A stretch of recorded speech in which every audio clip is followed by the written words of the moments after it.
Well, good evening, ladies and gentlemen. How are you today?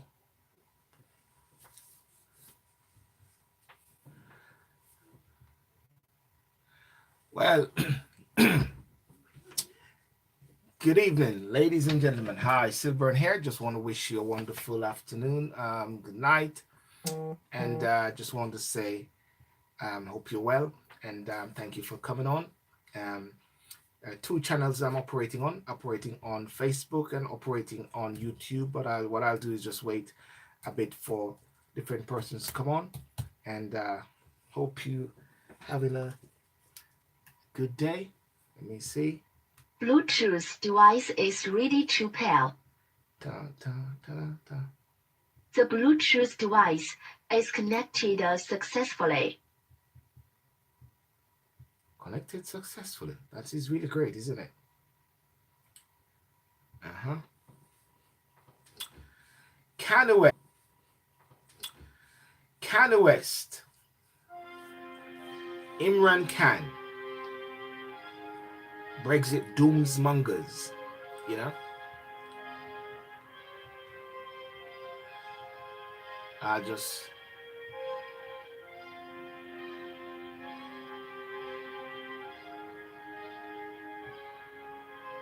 today I went all the way to the place which is called Preston, which is somewhere outside of London. Beautiful. As you can see, my voice is back on the track jack. This is what channel I'm going from. Awesome. Just wait a little bit more.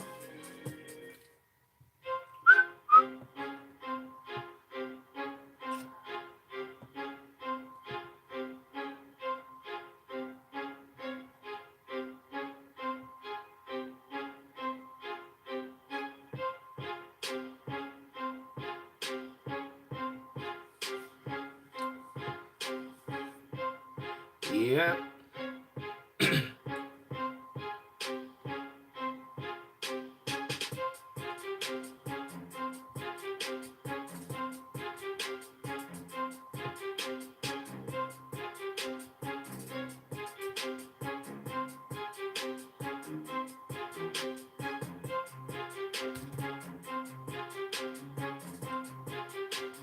Okay, well, that's good. Well, I want to say there's a very interesting news item in regards to Jamaica. And there's a question about when do you publish or when do you share news, and some people consider news to be negative, that it shouldn't be shared, or when do you share news which are relevant, because it is deemed that some news are negative and some news are not wise to share. You know, is it that there should only be news which are nice, make you feel good, make you feel airy fairy? Is that what is required? I don't know.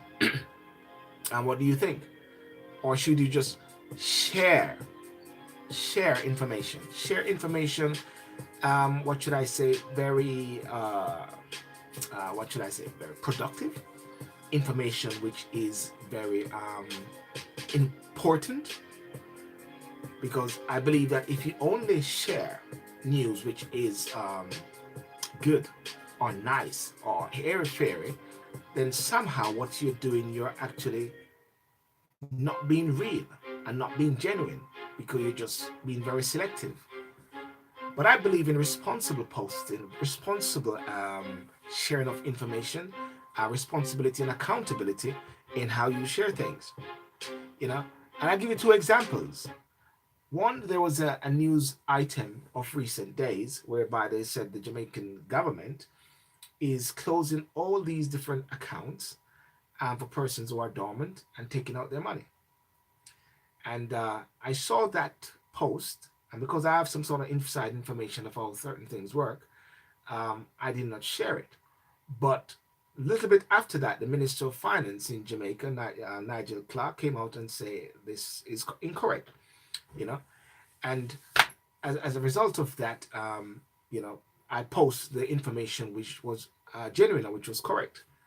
The second thing also is there was another item which has been put out there, and this item is about there is Jamaica resorts facing a historic sexual allegation, a sexual assault problem. Now, you question whether this should be posted or not. You know, ladies and gentlemen, welcome to the late one. I'm SYLBOURNE, and just looking at different topics. And the topic I'm talking about is Imran Khan and protecting or defending or condemning the hardliners regarding this Christian lady who was recently, acquitted from the death penalty or whatever, and also on Kanye West. I'm going to touch on Kanye West as well. And but right now, just talking about the recent issue regarding in Jamaica, especially in regards to the resorts facing historic sexual assault problem. I may have to come to deal with that another day. It's a damning article, and I've got to understand that there have been requests which have been made to the author of this article to somehow see if they can get some sort of traction, to see if they can actually get some more information in this. But there's a bit of a hush.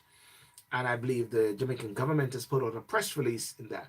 But my point is that when do you publish or broadcast news which are deemed to be very important? Or do you just cover it and just say, this is negative news? Negative news is news. Is negative news news which is deemed to be incorrect and place a damning, what should I say, feedback on a particular business, organization, company? Because if that was the case, if you don't want to broadcast negative news, then what will be happening is that, especially in the UK, all these different issues of pedophilia, these issues of the different groups in different areas of the UK, which is raping young girls, and it is not being broadcast because it is negative, then you will not shed a light on some of the issues. If it is deemed to be negative and you're not broadcasting things on domestic violence, issues of knife crime and all those sort of things, those are negative stuff. Those are not nice news which makes you want to actually get a buzz. But if you just want to get a buzz out of hearing nice hunky-dory things, well, you're not living in the real world, right? One is not living in the real world, and we have to be living in the real world. Now, so I'm going to have to touch on this some other time and maybe get someone from Jamaica and get some more information. But one of the things which I said in regards to this particular article, and I put this post out there, was one of the things that I try to do is to post responsible when it comes on to Jamaica, land of my birth, and to ensure that there's accountability to my posting and what contents are approved on this forum. I saw this article before circulating on another network and sent it to a few persons back home. But one of the interesting things about this article, when I saw this article first, it was the information from the USA Today was lifted and put on another news network. There's all these different news network blog sites all over the place, and I try not to actually watch some of them, because if you're not careful, you'll be posting every Tom, Dick, and Harry thing, every different information or whatever like that. Some of them are not authentic, some of them are just repetitive, and therefore, and then after that, I saw the USA one, and I said, and then I put it out to some cool key sources in Jamaica to get some questions on that. So that is my view in regards to the issue there in Jamaica, and there's more to come, because you cannot avoid news or information which are factual, or which is concerning, or which is deemed to be something which of national importance. Because if you do that, what you're doing, you're actually maybe making it difficult in the future, because you're not addressing a particular wrong, right? So therefore, it needs to be highlighted and it needs to be raised. Now, I want to welcome you tonight, and there's two channels which I'm on. I'm on YouTube. If you can go to YouTube and share the YouTube channel, actually, I'd love you to go to YouTube. It's on SYLBOURNE TV. You'll see me live there now. Um, you can go on there and share that video as well. Press a like. I'm also on Facebook, not on Instagram tonight. And yeah, now as you can see, my voice is much better, which is great. Kudos to my wife, and some gargling, some different things and stuff like that. And if I find it getting worse or whatever like that, then I'll just blah blah blah. Halloween tonight is Halloween. They said this is Halloween now. What is the heck is Halloween? Well, as Usain Bolt says, as Jamaicans, we know them dopey business. You know what I'm saying? So I don't know why. I mean, a lot of people follow these Halloween things. Many people follow traditions and and follow things which they may not understand. But I try to be true to myself, and I don't follow things. But anyway, Imran Khan. I don't know if you know Imran Khan. Imran Khan is a cricketer. Was a cricketer with the Pakistan team.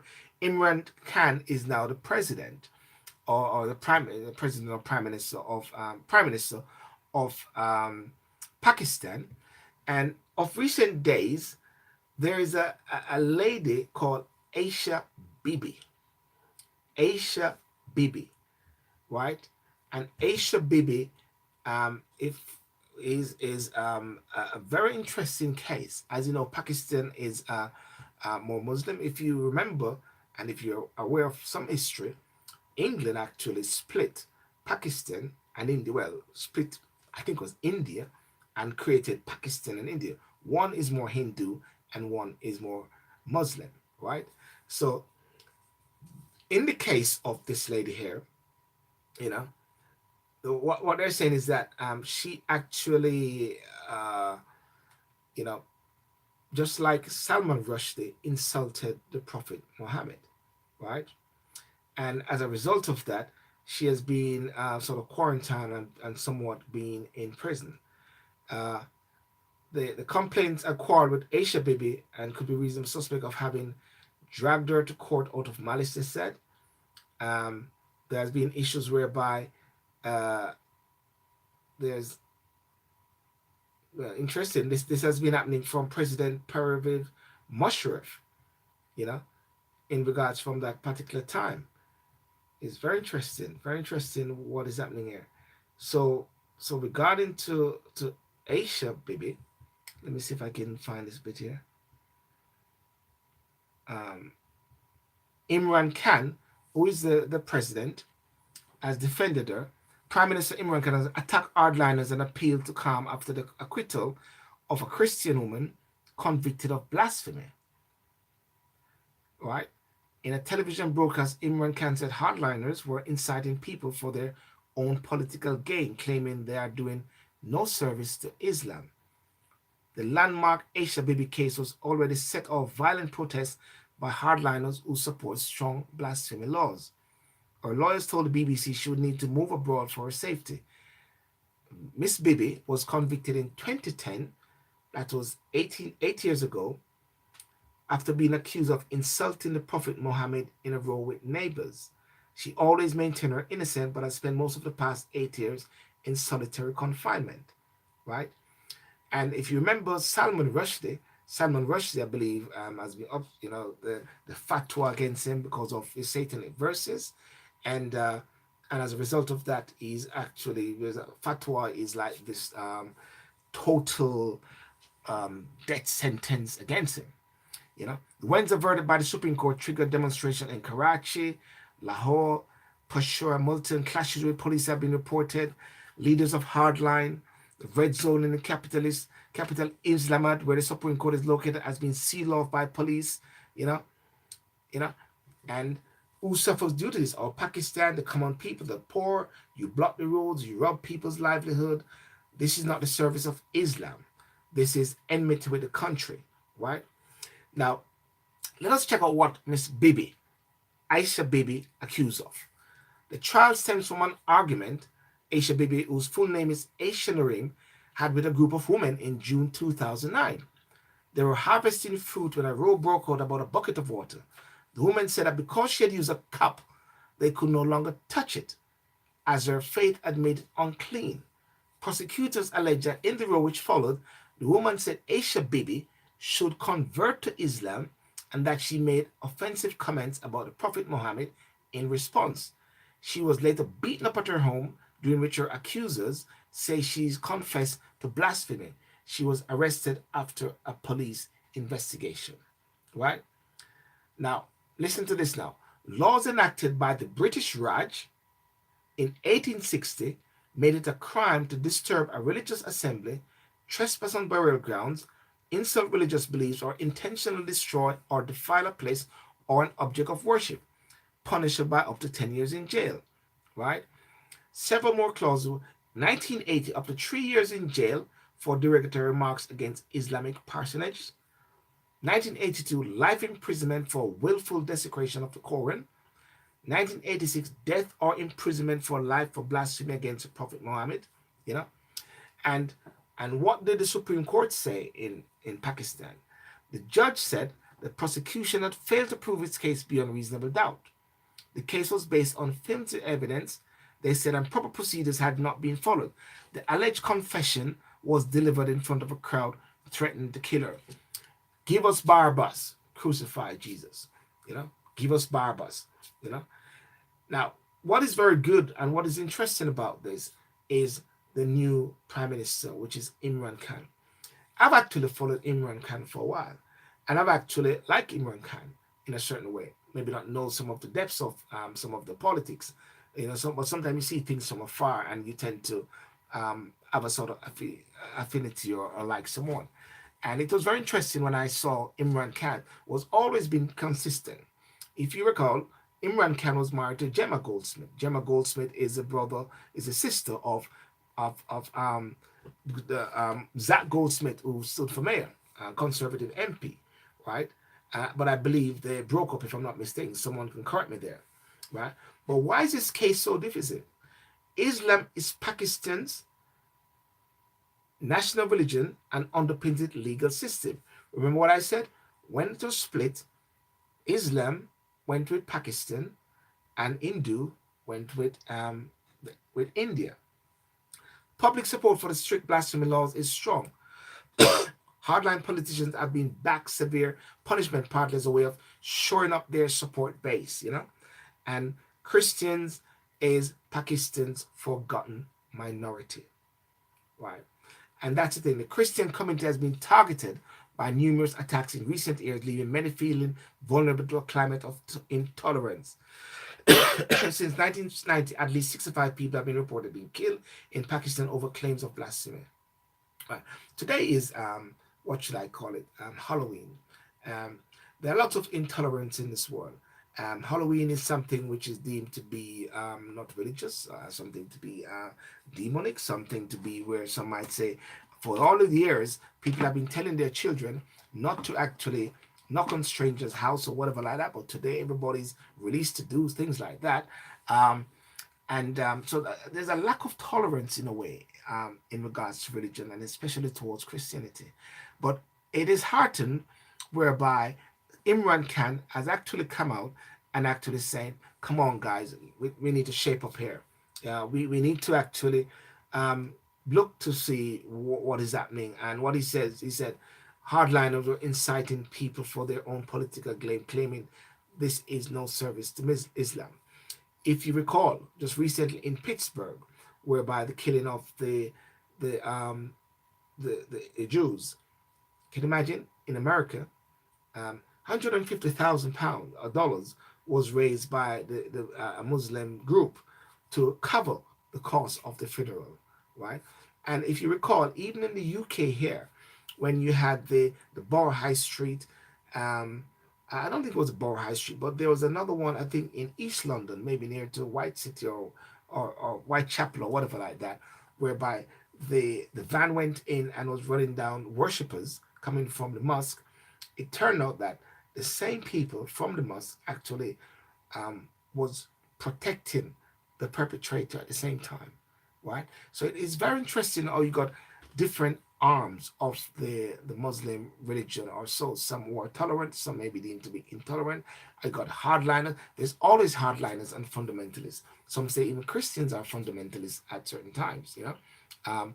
But it's very interesting, and I just wanted to flag that up because sometimes there's certain news which sometimes slip us by and is not looked at, but I believe this is something very important. Talks about intolerance, but you're seeing different leaders which are coming up. You see the rise of the far right. You see in Brazil there's a new leader there, which they say emanate the possible Trump. You see the Trump factor.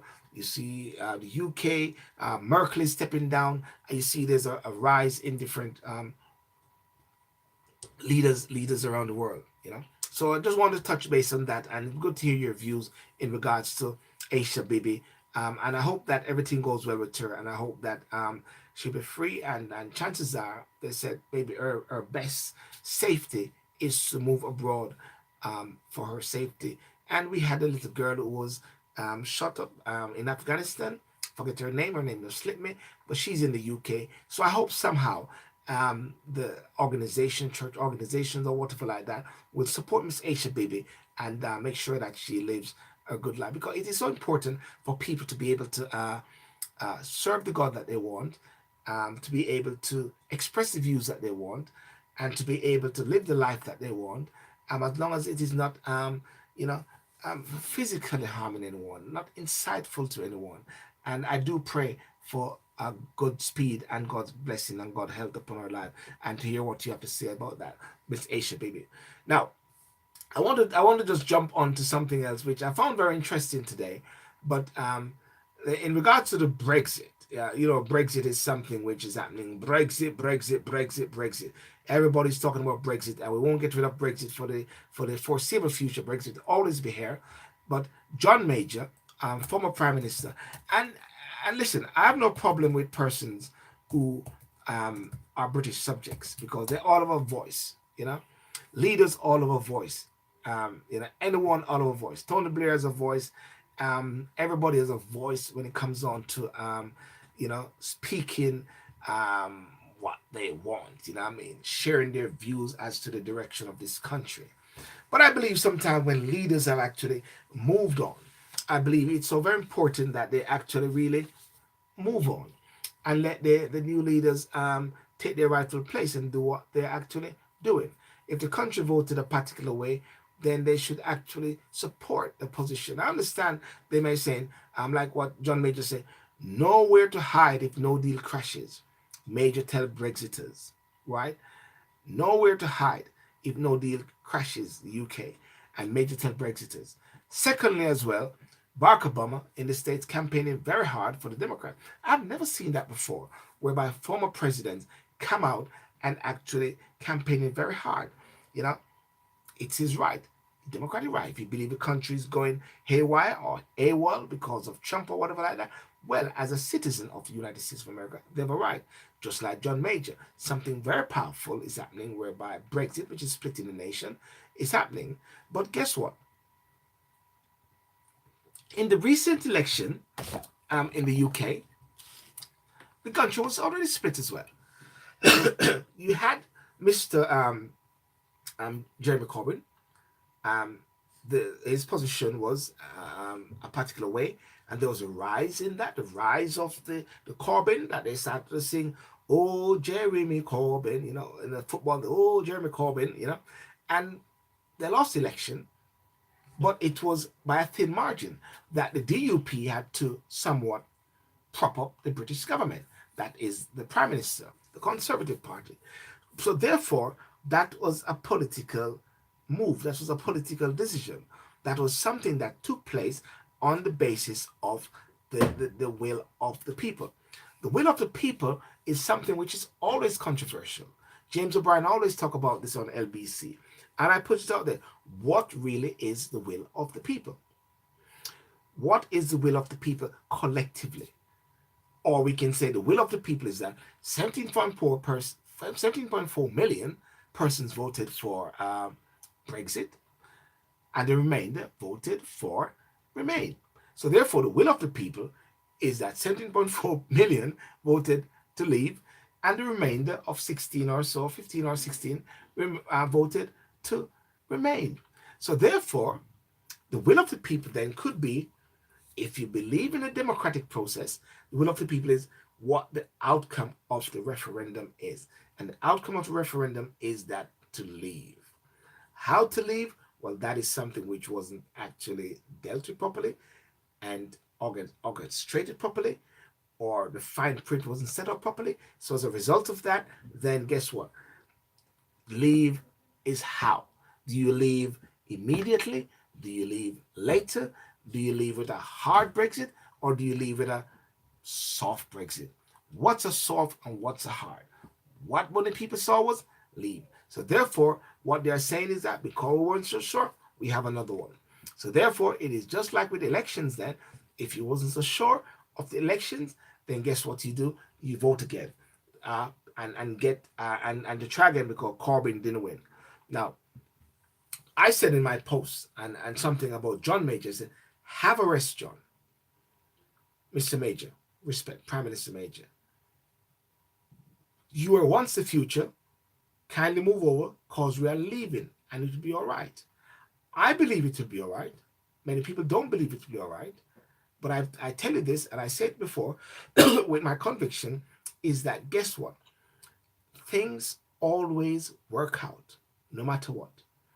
And then I saw another news item today about Brexit again, and the news item is saying that something like, you know, the planes are going to crash, the lorries are going to stall, people won't have their passports, and it's going to be chaos. And then somebody said, and there's going to be Armageddon, and I fuel it by also saying, and there's going to be a flesh-eating zombies coming through, and also nightmare on Brexit land, right? Nightmare on Brexit street. You know, doom mongering is something which happens so naturally. It is easy to be a doom monger, right? It is so easy to be a doom monger. And as a result of that doom mongering, it feeds into this division. I believe personally that one of the success and the ways how one can have an effective Brexit is for the country to actually come behind the Prime Minister, support the Prime Minister, not saying you agree with all the deal that she's going to have, not saying you agree with all the position that she has, but actually say we stand together and we're going to go to Europe as a united Britain. But that doesn't mean to say you're going to agree on all the bits that goes there, but to show Juncker and those people in EU that guess what? We are united. Because what the EU is negotiating with is a prime minister or a government which hasn't got the country behind them. And if they do not have the country behind them, then they can use it as their ammunition to say, you guys not ready. You know what I'm saying? You guys are ready. So that is something that got to be sorted out. So, so let me hear your views on that. I'll always bring that up and talk about Brexit, as much as possible. I've got to go across to America, right? And my condolences to the persons who lost their lives in Pittsburgh. I think they said that they found another parcel to the Democrat, what should I say, their headquarters or whatever like that, and then you got the issue with the caravan. So many people moving towards America. Is it an invasion? Right? They think they are thousands of miles away, but they're heading for America. It reminds me of when you had that groundswell which was moving towards Europe, from Syria and all these different places because of atrocities. Now they had atrocities, war, famine, because they weren't able to actually live in these areas in Syria and forget some of those places there. So they had to leave based on the disaster. Now, what is happening now with these places like Honduras, Venezuela, is an economic deprivation, right? And as a result of the economic deprivation, they're also moving out. Now, when someone who's in destitute and they're in a destitute situation, they want to find a way how their families can survive and their families can live. Now, it's a very hard one because if people are actually moving towards a safe haven, well, that safe haven, in a way, need to process them and to ensure that they are okay. The question is, how comes they all at the same time is making that move? So the question which is being flagged up is, who is behind it? Is it George Soros? Many people say. How it comes that it is orchestrated. So, and there's another one which is saying, now if that was happening to the UK, put that to you. How would that work? Because in the UK now, you go out on the street and you see what is happening, the homeless. Many citizens are going to the dole. Many citizens are actually going to food banks because they're not able to live. And how would you address when persons are actually moving toward? And it's difficult to turn persons back when they're in destitute, starving, and need help. And that's where the humanitarian aspect come in. So I cannot come out and give a sort of viewpoint as to say, I agree with troops going to the border. That's difficult to call. One has got to take a humanitarian approach. But every country has to protect its borders. And one of the things that they're saying is that some of the persons who may be making their way there are persons who could be caught up and a part of some terrorist camp.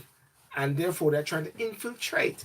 Now, every nation, every country has a duty to protect its borders. I remember when Haiti had some crisis recently, and talking about Jamaica now, and lots of persons were going to Jamaica. And I believe people in in St. Thomas or Portland were actually having a go at the government for allowing so much people in, when actually they were actually suffering. They were having difficulties as well. So that is it's a balanced cry. So I can't say that I'm behind Trump for sending troops, but I understand at the same time they need to ensure that their borders, ensure that the people that is entering the country are legitimate persons, persons who really need help, right? And that is something very important to be considered. I won't touch too much on the other issue regarding birthright because that's a big one. That's a biggie. That one is a biggie, and it is not Papa Biggie, but that's a big one whereby America is saying they Trump plans to sign an executive order that will remove the right to citizenship for babies of non-citizens and unauthorized immigrants born on U.S. soil. Right? Born on U.S. soil. Now I know, and many people know, and especially from a Jamaican perspective, that people tend to actually travel to America to have their children there, right, for the purpose of having a British citizen, sorry, U.S. citizenship, right? And that's been happening for years, right? And successive British, U.S. governments have tapped on it, but no one wants to actually deal with it. Trump says he's going to deal with it, yeah? Um, Successive British U.S. governments said they need to deal with this whole issue of the Israel and its capital. They skirt around it, but Trump actually came out and deal with it. So actually, what is happening now? Trump said, "I'm going to deal with this," right? This birthright citizenship. In the UK, it's not there. Just because someone is born in the UK, that doesn't give them automatic right to be British subject. But anybody born in the UK, in the USA, by the fact that they're born in the USA, they are a British, as US citizen, right? So that is that there, and that is something which is gonna blow up a bit more. But guess what? There's a midterm election which is happening, and many people say that what it is doing is just pandering to his base. Yeah. Now, I'm gonna finish off with Kanye West. But as many people has listened to me before in the past, I support freedom of expression. I support anyone who wants to meet with the president. You know, I support Kanye West and his quest to actually do what he wants to do. But of late, what has happened is that Kanye West is actually saying, guess what, guys? I was actually used, right?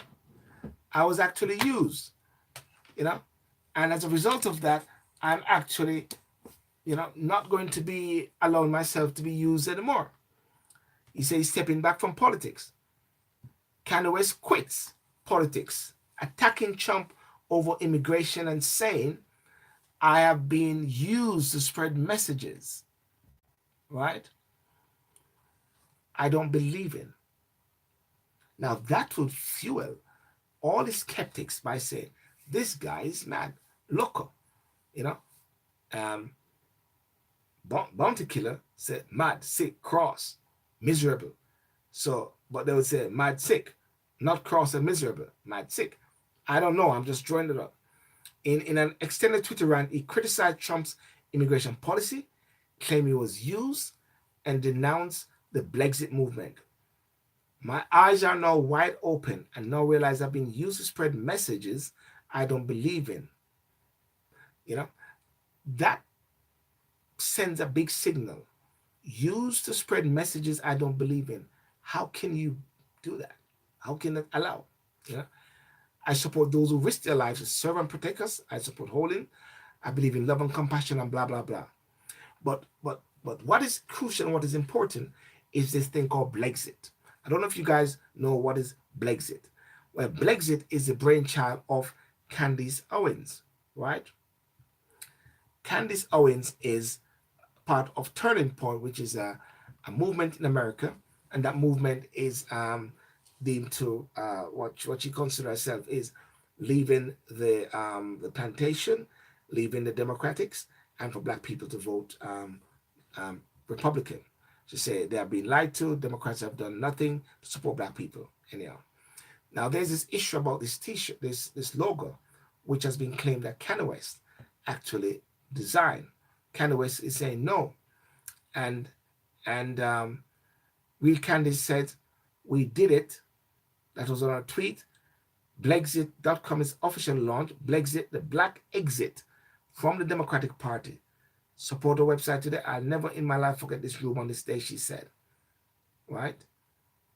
I'm humbled, honored, and I'm eternally grateful for the love we shared in this room. Right?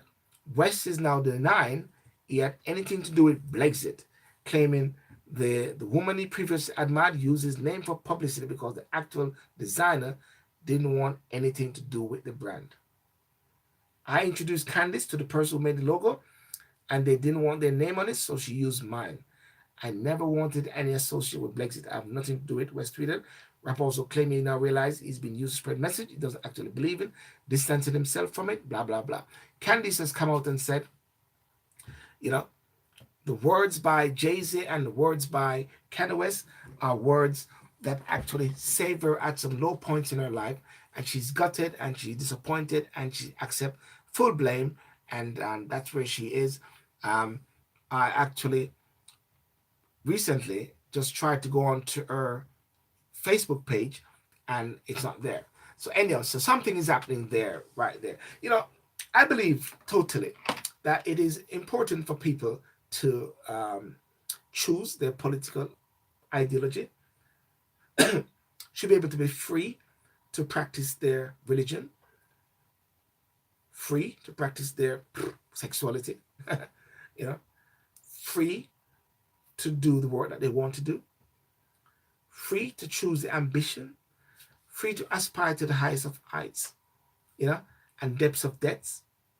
And I've even said something recently in a discussion with someone on Twitter, on WhatsApp, and I believe it was very powerful. And what I said was this: every single person needs to step up to the high level of their ultimate calling, which is beyond their culture, their religion, their political ideology, and that I call the higher call. Don't go with the flow.